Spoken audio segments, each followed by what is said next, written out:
समाजानुसार भूत म्हणजे मृत व्यक्तीचा अतृप्त आत्मा, जो कोणतेही रूप धारण करू शकतो, जो मनोवेगाने कुठेही फिरू शकतो, जो आपल्या अपूर्ण राहिलेल्या इच्छा पूर्ण करू शकतो. माणूस गेल्यानंतर ती व्यक्ती ज्या धर्माची असेल, त्या धर्माच्या काही विधी असतात, ज्या आपल्याला पूर्ण करायच्या असतात. जर आपण त्या विधी पूर्ण केल्या नाहीत, तर त्या व्यक्तीचा आत्मा इकडे-तिकडे भटकू शकतो आणि कधीतरी, कुठे ना कुठे त्या व्यक्तीचा आत्मा आपल्याला त्रास देऊ शकतो. खास करून लहान आणि वृद्ध लोकं. असं म्हणतात, की या 2 समूहाच्या लोकांना भूत लवकर झपाटतं. नमस्कार. आजची आपली गोष्ट पालघरमधल्या खामकर कुटुंबाची आहे. या घटनेतील मुख्य पात्र म्हणजे 8 वर्षांची चिमुकली सुरभी. सुरभीची आई सीमा ही शाळेवर शिक्षिका होती आणि प्रकाश म्हणजेच तिच्या वडिलांचा कन्स्ट्रक्शनचा बिझनेस होता. त्यांचं एक छोटंसं आणि छानसं कुटुंब होतं. पण याच त्यांच्या कुटुंबाला कुणाची तरी नजर लागली.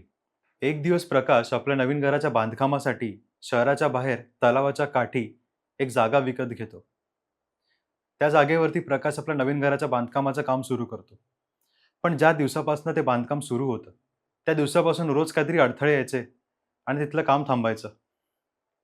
घराची प्रगती कुठवर आली आहे ते पाहण्यासाठी सीमा सुरभीला घेऊन त्या ठिकाणी पोहोचते. सीमा आणि प्रकाश आपल्या नवीन घराची स्वप्न रंगवतात.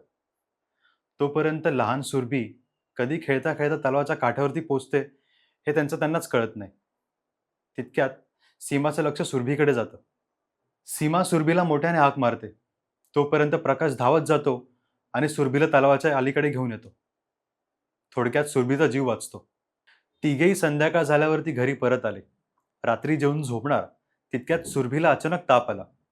सीमाने तिला तापाचं औषध दिलं, पण ताप काही उतरेच ना. प्रकाश आणि सीमा दोघेही घाबरले. दोघांनी तिला जवळच्या हॉस्पिटलमध्ये घेऊन जायचं ठरवलं. हॉस्पिटलमध्ये येत असताना सुरभीला अचानक चक्कर आली आणि ती बेशुद्ध पडली. रात्रीची वेळ होती. हॉस्पिटलमध्ये प्रमुख डॉक्टर नव्हते. त्यामुळे तिथल्या शिकाऊ डॉक्टरांनी तिला ॲडमिट करून घेण्याचा सल्ला दिला. त्यांनी तिच्यावरती औषधोपचार सुरू केले आणि सकाळपर्यंत तिचा ताप उतरेल, असं त्यांनी आश्वासन दिलं. काही वेळाने सकाळ होते. सुरभी शुद्धीवरती येत नाही. प्रमुख डॉक्टर येतात आणि तिला तपासतात. सुरभीचा ताप का उतरत नाहीये ते पाहण्यासाठी डॉक्टर प्रकाश आणि सीमाला सुरभीची रक्त चाचणी करून घेण्याचा सल्ला देतात. त्यानंतर बरोबर 12 वाजता सुरभीला शुद्ध येते.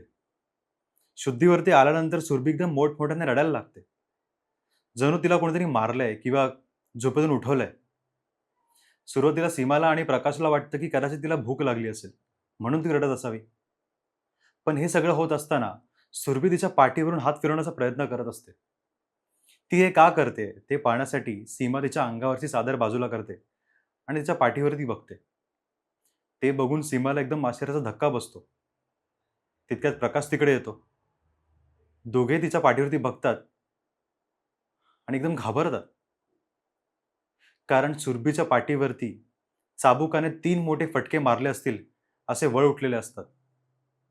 सीमा आणि प्रकाशला काही करण्याचा मार्गच नसतो. ते दोघेही घाबरतात. हे सगळं काय झालं? कधी झालं? काहीच कळत नाही. संध्याकाळी 5 ते 6च्या दरम्यान सुरभीच्या रक्ताचे रिपोर्ट्स येतात. रिपोर्ट्समध्ये काही नसल्यामुळे डॉक्टर तिला घरी घेऊन जाण्याची परवानगी देतात. त्याच दिवशी संध्याकाळी प्रकाश आणि सीमा सुरभीला घरी घेऊन येतात. त्या रात्री सगळं जेवण अगदी सुरभीच्या आवडीनुसार बनवलेलं असतं. सुरभी छान जेवते आणि रात्री सीमाच्या कुशीत जाऊन झोपते. मध्यरात्री सीमाला सुरभीचं अंग गरम वाटायला लागतं. बघते तर सुरभीला ताप चढत असतो. ती प्रकाशला उठवते. हे सगळं होत असताना सुरभी झोपेत आपल्या पाठीवरून हात फिरवण्याचा प्रयत्न करत असते. सीमा आणि प्रकाश एकमेकांकडे बघतात. हे काहीतरी सकाळसारखंच प्रकरण दिसतंय, म्हणून सीमा तिच्या पाठीवरती बघते. बघते तर सकाळसारखेच चाबुकाने मारलेले फटके तिच्या पाठीवरती उठलेले असतात. सीमा आणि प्रकाशला कळत नाही की नक्की काय प्रकरण चाललंय. सकाळचीच गोष्ट पुन्हा कशी काय होऊ शकते? सुरभीच्या पाठीवरच्या जखमा बघून सीमा तिच्या पाठीवर मलम लावायला जाते. तेवढ्यात सुरभी तिचा हात पकडते आणि कन्नड भाषेत काहीतरी बडबडते. पण ती ज्या भाषेत बडबडते आणि तिचा जो आवाज तो सुरभीचा नसतो. ते बघून सीमा घाबरते. ती सुरभीचा हात झटकून 2 पावलं मागे येते. प्रकाश आणि सीमा दोघेही घाबरतात. हे सगळं काय प्रकरण आहे? आणि हे दिसतंय तितकं सोपं नाहीये. कारण सुरभीने कन्नड भाषा ही कधी ऐकलेलीच नव्हती. दुसऱ्या दिवशी प्रकाश आणि सीमा सुरभीला काही मानसिक आजार तर झाला नसेल ना, ते पाहण्यासाठी एका मानसोपचार तज्ञाकडे घेऊन जातात. पुढचे 7-8 दिवस त्यातच जातात. सुरभीवरती पुन्हा औषधोपचार सुरू होतात. त्यात तिची शाळा बुडते. रोज रात्री सुरभीला ताप भरायचा. तिच्या पाठीवरती जखमा यायच्या. एवढंच नाही, तर कन्नड भाषेत ज्या आवाजात ती बडबडायची, तो आवाज तिचा नसून एका वयस्कर बाईचा होता. प्रकाश आणि सीमाला सुरभीची काळजी लागली होती. रोज रात्री सीमा सुरभीच्या पाठीवरती मलम लावायची. एके रात्री सुरभी मलम लावायला घेतलेलं भांडं हे रागाने बंगल्याच्या खिडकीच्या खाली फेकून देते. ते भांडं सरळ जाऊन खाली असलेल्या वॉचमॅनच्या केबिनजवळ जाऊन पडतं. वॉचमॅन ते भांडं उचलतो आणि घरी येतो. घराचं दार ठोकतो. प्रकाश हळूच दरवाजा उघडतो. वॉचमॅन त्याला भांडं देत विचारतो, की "आपका बर्तन नीचे गिर गया था क्या सर?" काही वेळाने प्रकाशच्या लक्षात येतं, की हा जो वॉचमॅन आहे, तो सुद्धा कन्नड आहे. प्रकाश त्याला हळूच आतमध्ये घेतो. वॉचमॅनला बघून सुरभी कन्नड भाषेत पुन्हा काहीतरी बडबडायला लागते. ते ऐकून, तिचा आवाज ऐकून वॉचमॅनला धक्का बसतो. तो प्रकाशला विचारतो, की "सर ये सब क्या है? हा सगळा काय प्रकार आहे?" प्रकाश त्या वॉचमॅनला विश्वासात घेतो आणि घडलेली घटना थोडक्यात सांगतो.